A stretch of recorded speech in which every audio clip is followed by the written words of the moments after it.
Commit murder for the sake of enjoyment are typically much more mundane.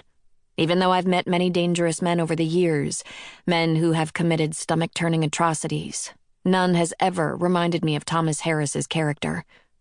Until Lyman. He's the only killer intelligent enough to elicit the association. She paused to remove her high school homecoming picture from her top drawer. Jasper Moore, her first boyfriend, smiled back at her from 21 years ago. Young, handsome, seemingly guileless, so unlikely a killer.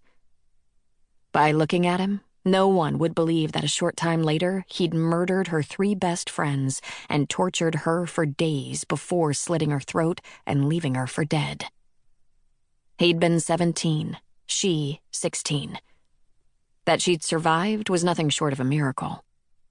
She'd been alive to name her attacker and to say what he'd done to her, and yet he'd slipped away, had never been apprehended in the 2 decades since, despite all her efforts with private detectives and the full focus of police.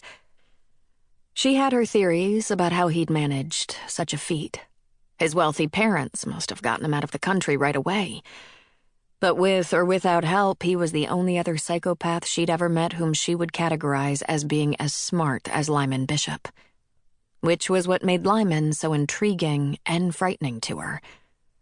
After hundreds of disappointments, like Anthony Garza, who'd exhibited similar behavior even if he wasn't quite as intelligent, having the opportunity to examine a mind so similar to Jasper's was thrilling.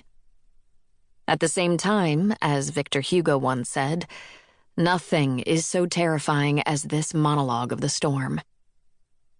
Was there a new storm on the horizon that had nothing to do with the massive cold fronts that routinely socked Alaska this time of year?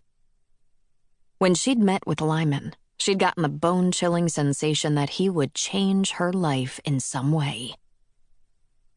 He made me feel there is nothing I can do to stop him and others like him, which plays into my worst fear. She added to her notes. That what I've been through will be for naught.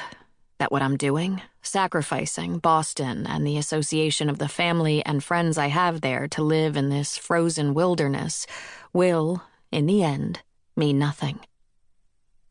The intercom on her desk buzzed, startling her. She was so deep in thought. With a glance at the clock, she pressed the button that would allow her to communicate with her receptionist, 4'9" Penny Singh. Yes? Jennifer Hall is here. Right on time.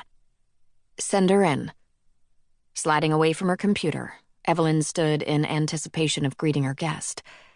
These days, she didn't visit with many victims or their families, not since she'd opened Hanover House a year ago. Working in the small, remote town of Hilltop, an hour outside of Anchorage, made her less accessible. And now that she'd accomplished her goal of establishing the institution, where she and a team of 5 forensic psychologists, plus 1 neurologist, could study the conscienceless in great depth, she didn't have to appear on television quite so often, was no longer constantly in the public eye, lobbying for the necessary funding. She'd dedicated her life to unraveling the mysteries of the psychopathic mind. Now that she was free to pursue that goal, as she had envisioned, she was consumed by her work and rarely let anything else interrupt.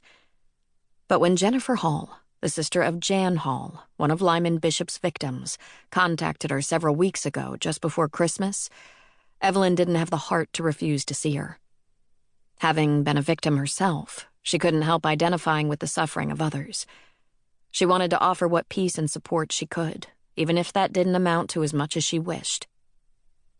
Dr. Talbot, thank you for taking time out of your busy schedule to speak with me, Jennifer said the moment she entered the room. Only 25, with long dark hair and wide brown eyes, Jennifer was attractive, but Evelyn barely glanced at her face. Almost instantly, her gaze fell to the other woman's swollen belly, as if dragged there by magnetic pull. That Jennifer was expecting had nothing to do with their meeting, which was, no doubt, why she hadn't mentioned it.